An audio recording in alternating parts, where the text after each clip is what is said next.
I hope you have watched that video, and also I uploaded a manual with instructions and also the worksheet. So I wanted you to come prepared because we want to use maximum time in the lab for performance, right? You can rather than going through this manual or instructions and so on, you can read them yourselves, because since you're coming like 2 weeks and then the group changes, so we want you to perform maximum practicals in the lab, okay? So we will be doing that at 2. You remember that please bring your worksheets. There were some students last time who were without worksheets. So this time please make sure you have them. You can take them from the S-Block photocopier. Bring your calculator, bring your stationery and notebook as well. Okay, so coming to chapter 2, this is a chapter that we are studying. This is a very simple chapter based on the concepts that you've already studied, in fact, whether you did your FSC or your A levels. So these are the simple concepts of motion, which include speed, velocity, acceleration, displacement, and the formulas which we normally call the equations of motion. We discussed these last time, and I also gave you a homework to study this chapter. And I also explained this on the group as well, so that we wanted you to go through the concepts and the examples that we did in this chapter, so that when you come next time you're prepared. And also, like we discussed a schedule last time where I gave you some dates for your homework assignments. Those homework assignments that I will be uploading will be graded, okay? The homework that I've given so far is not graded, okay? So for the graded assignments, I am giving you homework before that to get prepared for the graded activities. Is that clear? So the way of studying, I think the very simple and interesting way, you're not required to memorize anything. So you don't have to be scared of anything. Rather, you have to understand the concepts and then be able to use and apply those concepts to solve the problems. So that's why I always explain the important concepts in the chapter, then we can do some examples that are using those concepts, and then later on you can practice at home doing some problems. And I told you do the problems with 1 dot, okay? We can start with that. And your homework assignments will also be problem assignments, okay? Nothing to be scared of, it's like a game. You will actually start enjoying it when you just get a little bit of practice. But before, I know there's a fear sometimes in students. The fear happens when you have not studied before doing the problem. But if you study before doing the problem, you can open your book the first time, look at the formulas and apply those formulas. But then later on when you're preparing for your quiz or assignment or exam, then you can close the book and try to solve them without looking at the book. So then it means that you have clarified your idea. So today we are going to do this together, okay? So I am going to do this problem. The first step, this is also written in the chapter, and I have also explained this in the previous classes. I repeat again, problem solving is very interesting. There's no memorization, just take it as a game. Okay, you've been given a task, you've been given some tools, you have to see which tool will apply to which task, and you have to see what's expected, what's being asked for, okay? So you're going to then relate your tools, identify the correct tools, apply them to the problem and get the answer that's required. So it's like a game, okay? Don't be afraid, because when you're afraid, you're not able to think clearly, and then, it's a cycle that goes on, okay? So just relax, take your time and go at a steady speed. And that's why I told you after every class in the evening, I want you to spend some time repeating and revising and practicing that chapter, okay? Right, so the first part is read the question, but reading the question again, I've seen many times you are too quick to read. So reading it just, you say, oh, I understand it, it's too simple. You might make a mistake. So first read carefully, that's the most important part. Read it 1 time, 2 times, 3 times until you're sure about what you're doing.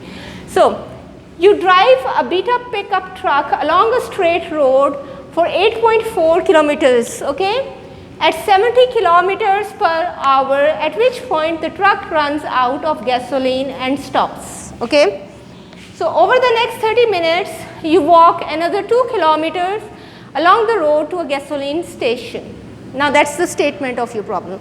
Again, you can read it several times, okay. Now number A, what is asked? The first one was the statement. Now what you have to get. Okay. So what is your overall displacement from the beginning of your drive to your arrival at the station? Okay, now let us go back to the statement and see what we have. Well, let us try to analyze. Number one, what's given. So what do we have to analyze? We have to see what's given. We have to identify the given data. Okay. Number two, we will have to see what's required to find. Okay. So what's given? You are given 8.4 kilometers, right? You are given 70 kilometers per hour. What else are you given? You are given 30 minutes. What else are you given?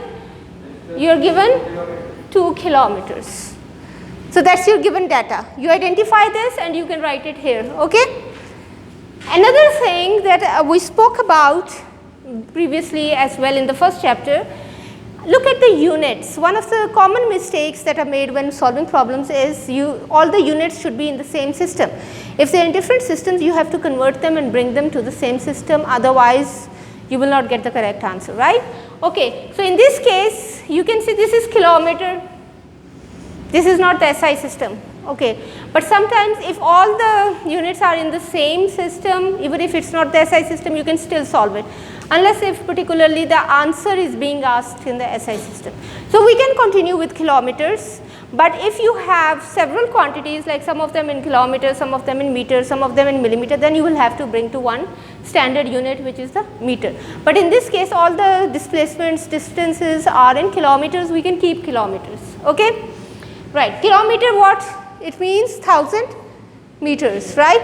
Okay. Now this is kilometer per hour.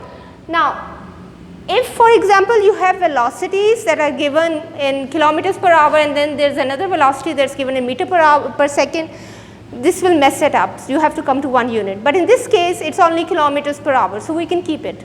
We can use it as long as it's the same system, right? Okay. Then the next thing is 30 minutes. Now there is a problem here. What's the problem? The time in one quantity is given in hours and the time in the second case is given in minutes. You have to come to the same system. So if, for example, we want to use hours, then 30 minutes will be 0.5 hours. Okay. Now, and then we have kilometers again. Now we are in one system. So the only thing we had to change was the 30 minutes is equal to 0.5 hours. That's it. Okay, we've understood the statement. We've understood what is being asked. What do you have to find? You have to find this displacement. Okay, so now let us assume that you're moving in the positive x direction. Now whenever we're doing maths or problems or so on, we have to sometimes make assumptions to simplify it, right? In real life, things are not so simple. But normally what we are studying, we can make a simple assumption to solve the problem. Now, for example, the simplest direction can be the x direction. So no direction has been given to us. If a particular direction has been given to you, then you have to follow that. If it's not given to you, you can assume the simplest. And the simplest is x direction. You know, just like the graph x and y. So let's go along the x, okay? Right. And if we are going along the x, the first position will be at x1 is equal to 0. So let's say the body or the pickup truck started from a point x1 which is 0. So let's suppose it started here. This is x1 is equal to 0. And then the second position we are given is 8.4 kilometers. Let us call this x2, right? So this is 8.4 kilometers, this is x2, okay. Now,